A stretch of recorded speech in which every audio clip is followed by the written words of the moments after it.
इसमें दो लोगों ने बाकायदा माथा चूमा। अब इस इस्लाम को कितने लोग जानते हैं, कितने लोग नहीं जानते, ये उनका मसला है। हमास को दहशतगर्द कहने वाले कौन लोग हैं? तारीख को मिटाने की कोशिश करने वाले लोग खुद मिटा दिए जाते हैं। खुद को हिंदुत्ववादी कहता है, इसका डीएनए है गुलामी। ये उस वक्त भी गुलाम था, ये आज भी गुलाम है और ये हमेशा गुलाम रहेगा। मस्जिदों पे, मज़ारों पे, दरगाहों पे, वक्फ बिल पे और शहरों के नाम, गलियों के नाम बदलने की कोशिश, तारीख को बदलने की कोशिश। तो बीजेपी के बहुत बड़े बड़े लीडरों ने कहा अब हम जाएंगे कश्मीर और वहाँ से बहू लेकर आएंगे। अगर आप शरीफ आदमी होते तो आप कहते बहन लेके आएंगे। खुदा औरतों को रेप करने की मानसिकता रखने वाले लोगों के बीच उठे बैठे हैं वो। मोदी जी का मसला ये है कि वो फोटो फिनिश के प्राइम मिनिस्टर हैं। प्लान इतने ज़माने मिनिस्टर रहा है, उसको भी अपोजिशन लीडर बना सकते थे। मिले टाइम्स में खुशामदीद। मैं आप तमाम लोगों को बता दूं कि सोशल मीडिया पर लगातार अलग अलग तरह की जो है न्यूज़ चल रही हैं। आपने देखा होगा कि Akbar road, Babar road, Humayun road पर कालिक पोत दी जाती है और उस पर खड़े होकर पेशाब किया जाता है। मीडिया में बहुत दिखाया जाता है। फिल्में बनाई जाती हैं हिंदुस्तान में और फिल्में बनाने के बाद इतिहास को तोड़ मरोड़ के पेश किया जाता है। औरंगज़ेब रहमतुल्लाह अलैह के नाम पर बहुत ज़्यादा बातें होती हैं, शिवाजी महाराज को लेकर बातें होती हैं, उनसे जंग को लेकर बातें होती हैं और बहुत सारी चीज़ें जो चली। मेरे साथ डॉक्टर तस्लीम रहमानी साहब मौजूद हैं। मैं सबसे पहले शुरुआत करूँगा सर गाज़ा फ़लस्तीन से, क्योंकि वहाँ एक जंग होती है और आपने एक वीडियो देखा होगा।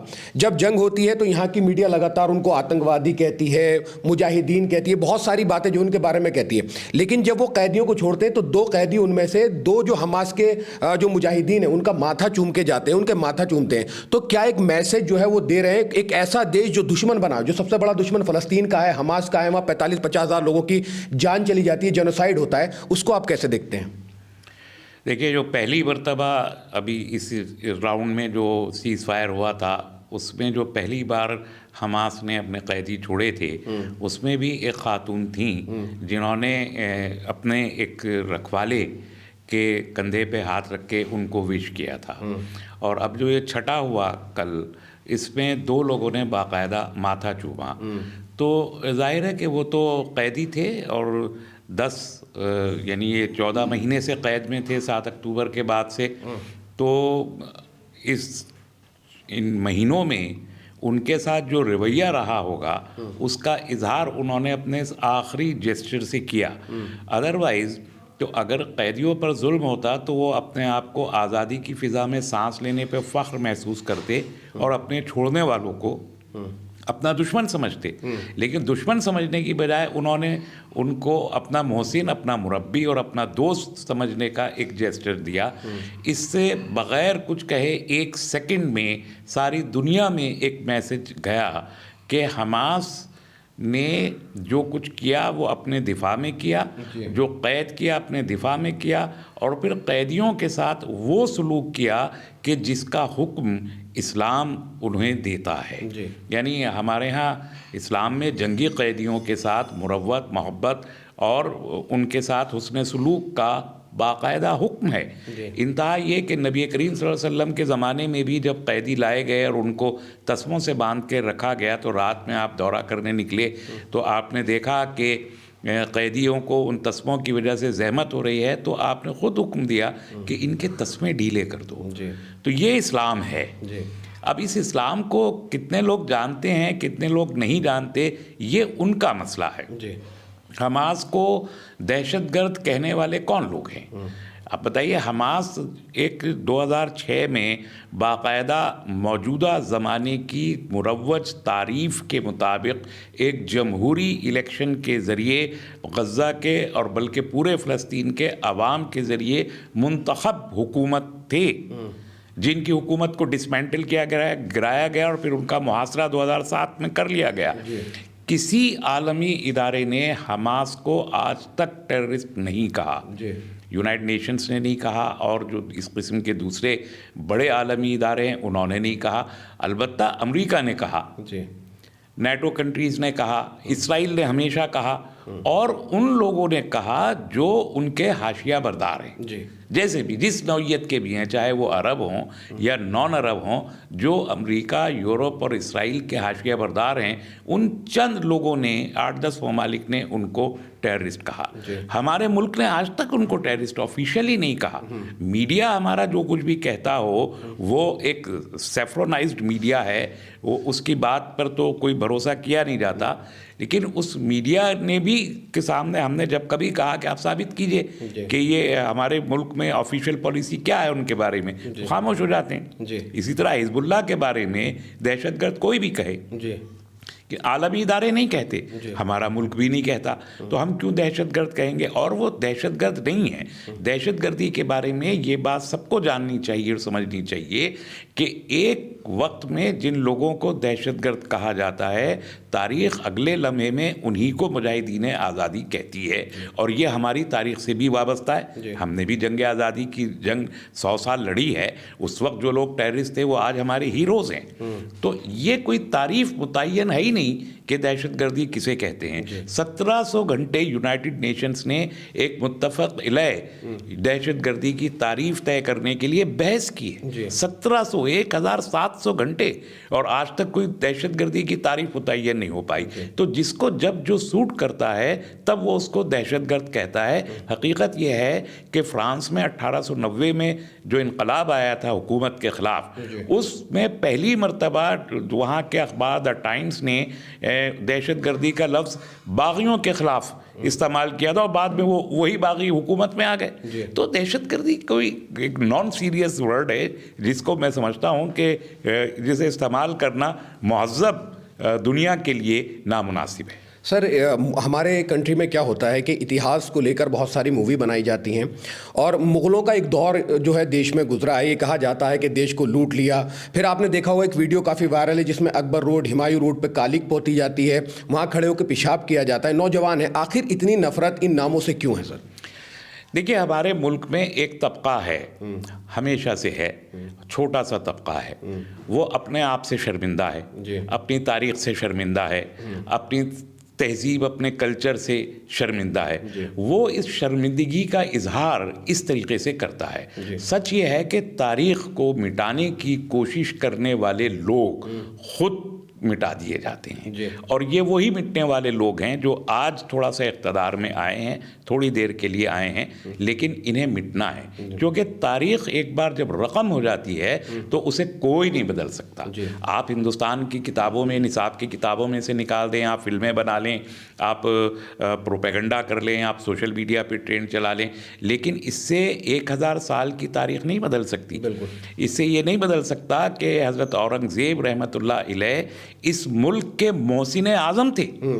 और मैं बिलावजह नहीं कह रहा, मोहसिन आज़म जब मैं कह रहा हूँ तो इसलिए कह रहा हूँ कि इस मुल्क की मालूम तारीख़ 10,000 साल या 12,000 साल की है, मालूम तारीख़। उस मालूम तारीख़ में इतना बड़ा भारत, जो म्यांमार से लेके अफ़गानिस्तान और ईरान तक जिसकी सरहदें जाती हों, औरंगज़ेब के अलावा किसी ने नहीं बनाया। पहली बार तारीख़ में, और उसके बाद से आज तक 25% की जीडीपी जो औरंगज़ेब और जहांगीर के ज़माने में थी, आज तक कोई अचीव नहीं कर पाया। 2.5% छोड़ के गए थे अंग्रेज़ आज़ादी के वक्त हमारी जीडीपी। वो बढ़ के मनमोहन सिंह के ज़माने में 2009 के आसपास में वो 12% हुई थी। कहाँ 25% जहांगीर और औरंगज़ेब के ज़माने में थी, और कहाँ 12% जब पीक पे आई। और अब जब से मोदी जी आए हैं, मोदी जी ने इकोनॉमी को संभाला था तो 9% के आसपास जीडीपी था, अभी कितना है? 6.5%। तो इनको अपने आप से शर्मिंदा होना चाहिए। जो एक मोहसिन को गाली देने वाली कौम कभी भी पनप नहीं सकती, इसका मुझे ऐसे ही यकीन है जैसे मुझे इस वक्त यकीन है कि आज इस वक्त टाइम क्या हुआ है। उसी तरह मुझे यकीन है कि ये पनपने वाली कौम नहीं है जो अपने मोहसिनों को गाली देती है। वरना औरंगज़ेब रहमतुल्लाह और पूरे मुग़ल काल को ये लोग मानते हैं कि ग़ुलामी की तारीख़ है। मुग़ल काल नहीं बल्कि मुस्लिम काल को ये ग़ुलामी की तारीख़ मानते हैं, जबकि वो ग़ुलामी की तारीख़ नहीं है। मैं पूछना चाहता हूं कि आप कहते हैं कि वो हमलावर थे, तो आप कहाँ थे? दिफा करने वाले लोग कहाँ थे? तो आपसे अगर दिफा नहीं हो सका, एक मिनट को मान लूं मैं कि वो हमलावर थे, तो आपके इतने बड़े राजा और शासक कहाँ थे? उनकी तलवारें कहाँ थी? उनकी ढालें कहाँ थी? जाहिर है कि वो नाकाम हुए। कोशिश की होगी, करते रहे, लेकिन वो नाकाम हुए। तो जो नाकाम और मगलूब कौमें हैं, उनको तो इक़्तिदार में रहने का कोई हक होता ही नहीं। तो आपको क्या हक था? जब आप शिकस्त खुर्दा थे तो आपको अपनी उस शिकस्त से, 1000 साल पुरानी उस शिकस्त से शर्मिंदा आप आज तक हैं, और इतने लंबे अरसे तक शर्मिंदा रहते रहते गुलामी अब उनका डीएनए बन गई है। इस जो तबका है, ये जो खुद को हिंदुत्ववादी कहता है, इसका डीएनए है गुलामी। ये उस वक्त भी गुलाम था, ये आज भी गुलाम है, और ये हमेशा गुलाम रहेगा। और अपनी गुलामी की इस पशेमानी में ये गाली देता है तारीख को और अपने मोहसिनों को। इनके वहाँ पेशाब कर देने से उनकी अजमत ख़त्म नहीं हो जाती। तारीख हिंदुस्तान में मिटा देंगे, दुनिया में नहीं मिटा सकते। जी सर, आपका कोई रोल नहीं है दुनिया के ऊपर। बिल्कुल सर, आपने ट्विटर पे एक वीडियो देखा होगा, काफ़ी वायरल है। मध्य प्रदेश के रीवा से एक लड़का एक लड़की को लेकर वकील के पास जाता है शादी करने के लिए, और आपने देखा होगा वहाँ उसको वकील पीट देते हैं। वो रजिस्ट्रेशन कराने गया था, अपनी शादी करने गया था। दूसरी तरफ एक बरेली की लड़की, उसका भी वीडियो काफ़ी वायरल, वो मुस्लिम है, दानिया है। वो अपने उसके वालिद ने उसकी गुमशुदगी की रिपोर्ट लिखा रखी है। वो वीडियो में आके कहती है कि मेरी रिपोर्ट वापस ले लो, मुझे ढूंढो मत। तो ये दो तरह का क्या रवैया है? एक मुस्लिम लड़की जब नॉन मुस्लिम लड़के से शादी करती है तो उसको पूरा प्रोटेक्शन दिया जाता है, उसकी शादी कराई जाती है। जब एक मुस्लिम लड़का उस दूसरी लड़की से शादी करने जाता है, पता चलता है ब्राह्मण लड़की है, तो उसे इतनी बुरी तरीके से मारा जाता है। तो ये इसका क्या पूरा मामला? देखिए, ये जो वाक़यात हैं, ये चीदा वाक़यात हैं, लेकिन ये वाक़यात इजहार हैं एक नफ्सियात का। और वो नफ्सियात यही है कि जो मग़लूब था, अब वो किसी सूरत 1000 साल के बाद गालिब आने की कोशिश कर रहा है। तो अपनी शर्मिंदगी में उन तमाम आसार को मिटाने के दर पे रहता है कि जिससे वो शनाख्त, मुस्लिम शनाख्त ज़ाहिर हो। उसी के लिए आप ये देखते हैं कि वो मस्जिदों पे, मज़ारों पे, दरगाहों पे, वक्फ बिल पे, और शहरों के नाम, गलियों के नाम, इस सब को बदलने की कोशिश, तारीख़ को बदलने की कोशिश, इसके साथ दाढ़ी टोपी पर हमले, ये सारी चीज़ें इसीलिए हैं कि उनको लगता है कि कहीं से कहीं तक भी मुसलमान उनको दिखाई न दें। वो हिंदू त्यौहार हमेशा से मनाए जाते रहे। हम बचपन में देखते थे दिवाली और होली मनती थी। कांवड़िए तो सदियों से रहे होंगे, लेकिन अब कांवड़ियों के ऊपर फूल भी बरसाए जाते हैं, गुलाब बरसाए जाते हैं जहाज़ों से। पहले नहीं होता था। कांवड़ हमेशा चलते रहे। कुंभ कब नहीं लगे? जब से गंगा जमुना और सनातन धर्म है, तब से कुंभ भी हैं। कुंभ लगते रहे, हमेशा लगे हैं कुंभ। हमने तो पूरी तारीख में कुंभ के बारे में पढ़ा। लेकिन जिस तरीके से अब टेलीविज़न मुस्तकिल कुंभ ही दिखाता रहता है, और हर 5 साल, 2013 में भी कहा था कि 144 साल के बाद ये कुंभ आया है, इस बार फिर कह रहे हैं 147 साल के बाद कुंभ आया है। तो ये हिंदू त्योहारों का सो कॉल्ड जो इतना ज़्यादा बड़ा प्रचार और प्रसार हो रहा है, ये उसी शिकस्त खुर्दा नफ्सियात का नतीजा है। और उसी का नतीजा ये है कि कश्मीर पे आर्टिकल 370 को रिपील किया 2019 में, तो बीजेपी के बहुत बड़े बड़े लीडरों ने कहा अब हम जाएंगे कश्मीर और वहाँ से बहू लेकर आएंगे। अगर आप शरीफ आदमी होते तो आप कहते बहन लेके आएंगे, लेकिन आपने कहा बहू लेके आएंगे। तो आपको यह है कि हम सारे मुसलमानों को कन्वर्ट करके और इनको हिंदू बना लेंगे। कभी नहीं हुआ ये, कभी मुमकिन नहीं है। आप देखिए, हिंदुस्तान में आज अगर 20 करोड़ मुसलमान हैं तो ये बात तो सही है कि इसमें बड़ी तादाद हिंदू से मुसलमान कन्वर्ट होने वालों की है। मुसलमान से हिंदू कितने कन्वर्ट हुए?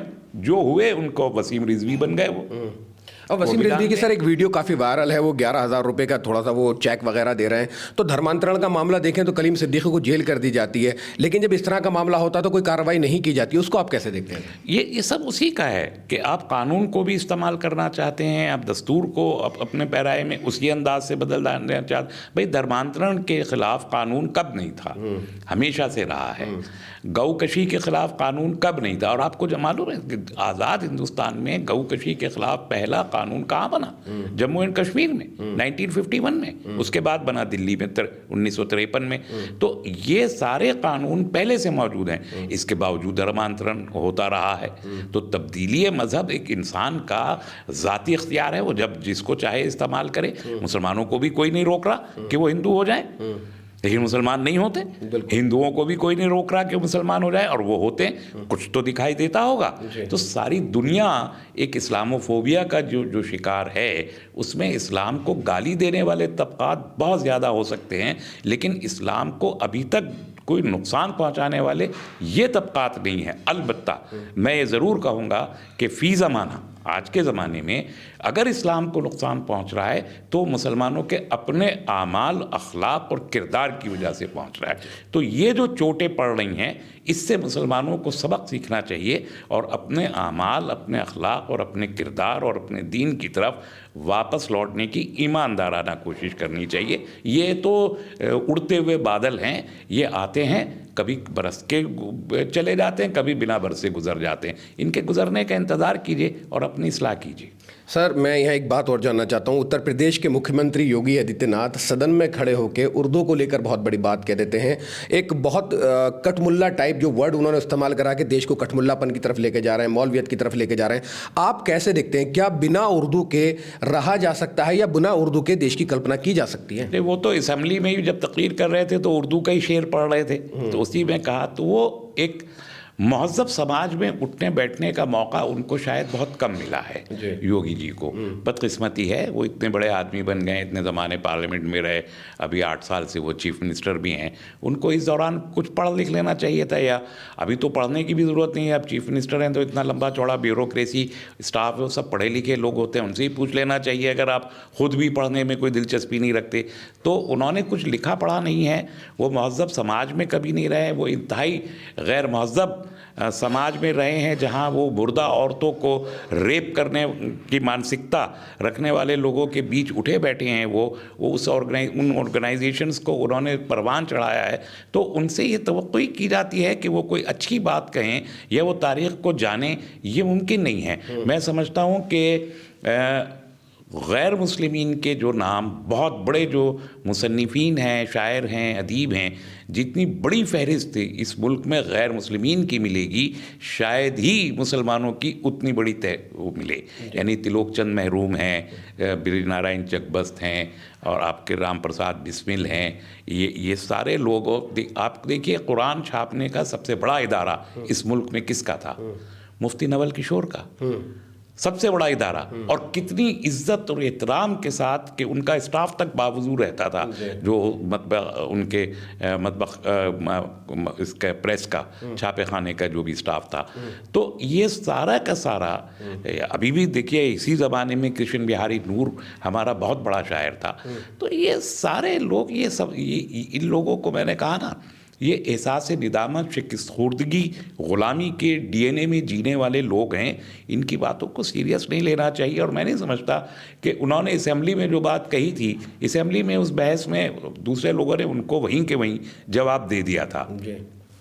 उसको बहस का मुद्दा बना के पूरे मुल्क में फैलाने से इस किस्म के जाहिलाना जुमलों की तरवीज और तबलीग होती है। मैं समझता हूँ कि उस पर बहुत ज़्यादा, उसको अगर हम नज़रअंदाज कर दें तो वो जुमले, जाहिलाना जुमले, अपनी मौत आप पर जाएंगे। जी सर, आपने देखा होगा कि हमारे यहाँ मेन स्ट्रीम मीडिया इतना टेबल बजाता है जब नरेंद्र मोदी देश के प्रधानमंत्री अमेरिका जाते हैं, डोनाल्ड ट्रंप के साथ दोस्ती के कसीदे पढ़े जाते हैं, कहा जाता है पाकिस्तान थर्रा गया, पाकिस्तान में भूकंप आ गया। लेकिन जब वहाँ से अनऑथराइज लोगों को वहाँ भेजा जाता है, जो वहाँ पर रह रहे हैं अवैध तरीके से, उनको वहाँ से भेजा जाता है, तो बेड़ियाँ डालकर भेजा जाता है। एक तो ये सवाल। दूसरा सवाल ये है कि अब लगातार सोशल मीडिया पर 182 करोड़ रुपए की फंडिंग को लेकर बात हो रही है, जो वोटर टर्नआउट के लिए की जा रही है। और ईवीएम पे भी एक वीडियो उनका काफ़ी वायरल है, वो कह रहे हैं ईवीएम पे मुझे भरोसा नहीं। इसको आप कैसे देखते हैं? देखिए, ट्रम्प साहब वो हैं जिनके बारे में ये कहा जा सकता है कि ऐसा कोई सगा नहीं जिसको हमने ठगा नहीं। और मोदी जी का मसला ये है कि वो फ़ोटो फिनिश के प्राइम मिनिस्टर हैं, उनको हर जगह फ़ोटो चाहिए, और वो फ़ोटो फिर यहाँ मीडिया में काम आता है, वो वीडियो क्लिप यहाँ पे काम आते हैं। उनको सिर्फ इस बात की दिलचस्पी रहती है कि वो ट्रम्प के हाथ पे हाथ मार के कहकहा लगाएं और वो फ़ोटो यहाँ इंडियन मीडिया में चलाया जाए। उनको ये रहता है कि वो चीन के सदर के साथ जो है वो झूला झूलें। उनको ये रहता है कि वो इसराइल के वज़ीर आज़म के साथ साहिल पर मटर गश्ती करें। और उनको लगता है कि वो जापान के वज़ीर आज़म के साथ हाथ मिलाएं। यही उनकी महराज है। लेकिन 80 से ज़्यादा जो दौरे वज़ीर आज़म ने गैर ममालिक के किए हैं, मैंने पहले भी कहा है और मैं फिर कहता हूँ कि एक वाइट पेपर जारी होना चाहिए कि इन दौरों पे वज़ीर आज़म ने कितना पैसा खर्च किया और इन दौरों के दरमियान जो एनआरआईज़ के इवेंट मैनेज किए, बहुत सारी इवेंट मैनेजमेंट कमेटी कंपनीज़ ने गैर ममालिक में, उन पर कितना पैसा खर्च हुआ, उसका हिसाब लगाने के बाद फिर ये बताया जाए कि जो इन्वेस्टमेंट के वादे किए थे मुख्तलिफ ममालिक ने, उनमें से कितना इन्वेस्टमेंट एक्चुअली रियलाइज होके मुल्क में आया और उसकी क्या प्रोडक्टिविटी है। इस पे एक वाइट पेपर गवर्नमेंट को क्यों नहीं लाना चाहिए? लाएं तो चीज़ें लोगों के सामने आए। इसलिए मैं कहता हूं कि फ़ोटो फिनिश के लोग हैं, फ़ोटो आप ढूंढते हैं हर जगह, और यहाँ अभी भी इस बार तो बिल्कुल ही मतलब हद हो गई है कि ट्रंप ने वज़ीर आज़म को कई मौक़ों पे इस दौरे के दौरान में नज़रअंदाज भी किया, और वो टर्म्स रखी हैं कि जो हमारे लिए ग़ुलामी की एक यादगार बन जाने वाली हैं। यानी 1, 2, 3 का जो एग्रीमेंट 2008 में हुआ था, उसको और ज़्यादा इन्हेंस किया गया है। उसका मतलब ये है कि अमेरिका के जंगी जहाज़ किसी भी हालत जंग में हिंदुस्तान की सरजमीन पे उतरेंगे, यहाँ रिफ्यूलिंग होगी, यहाँ रिपेयर होगी, और ज़रूरत पड़ी तो यहाँ से अटैक भी होंगे, और उसको और ज़्यादा इन्हांस करने की कोशिश कर रहे हैं। इस तरह $180 बिलियन की जो बात हो रही है, तो ये तो अमेरिकी पॉलिसी का हिस्सा थी कि ये वो तमाम ममालिक को देते हैं, सिर्फ हिंदुस्तान को नहीं। वो पैसा दिया गया है। अब मोदी जी बता नहीं पा रहे हैं कि वो पैसा आया तो वो बीजेपी के फंड में गया या इलेक्शन कमीशन के फंड में गया या सरकार के फंड में गया, और कैसे वो इस्तेमाल हुआ, कि क्या उसकी बैलेंस शीट है। अभी कांग्रेस हंगामा कर रही है उस पर, लेकिन वो सरकार को जवाब देना चाहिए कि 180 बिलियन कितने अरसे में आया और कैसे वो खर्च हुआ। ये बात तो मुल्क को जाननी चाहिए कि हमारी जो एक आज़ाद जमहूरियत है, दुनिया की सबसे ताकतवर न सही लेकिन दुनिया की सबसे बड़ी जमहूरियत भारत है, और इस जमहूरियत को इम्पैक्ट करने की कोशिश चाहे डोनाल्ड ट्रंप करें या जॉर्ज सोरोस करें। यानी कांग्रेस ने जॉर्ज सोरोस का नाम लिया था और उन्होंने कहा था कि मैं $1 बिलियन खर्च करूंगा। पता नहीं उन्होंने किए या नहीं किए, लेकिन ये तो साबित हो गया, मोदी जी का नाम लेके ट्रंप ने कह दिया। तो ये कोई भी किसी भी सूरत में हमारी डेमोक्रेसी को इम्पैक्ट करने की कोशिश करता है तो ये एक बड़ा जुर्म है, और जुर्म कोई भी करे, चाहे वज़ीर आज़म करें, चाहे सड़क पे चलता एक आम आदमी करे, वो मुजरिम है बहरहाल, और उसका मुहासबा होना चाहिए। जी सर, हमने देखा काफ़ी लंबे मंथन के बाद दिल्ली में रेखा गुप्ता को मुख्यमंत्री बना दिया जाता है, जहां ऐसा लग रहा था कि प्रवेश वर्मा जो है वो मुख्यमंत्री बनेंगे प्रदेश के, दिल्ली के। आप इसको कैसे देखते हैं? और विपक्ष में वहीं केजरीवाल की जो पार्टी है उन्होंने आतिशी मरलेना को जो विपक्ष का नेता चुन लिया, आप कैसे चलेगी दिल्ली? नहीं, दिल्ली तो खैर चल जाएगी, और ये एक्सपेक्टेड था, क्योंकि बीजेपी का जो ट्रेड है चीफ मिनिस्टर के नॉमिनेशन का पिछले 4-5 इलेक्शन से हम देख रहे हैं। हमें तो अंदाज़ा था आपके परवेश वर्मा नहीं बनेंगे क्योंकि नाम बहुत ज़्यादा चल गया था, तो ये बात छन छन के आ रही थी कि कोई खातून बनेगी और कोई जो इलेक्टेड एमएलए हैं वही बनेंगी। तो ये 3-4 नाम थे, तो अब आया है, ठीक है, देखते हैं कैसे चलता है। और आतिशी के अलावा ऑप्शन क्या है आम आदमी पार्टी के पास कि वो किसको अपोजिशन लीडर बनाएगी?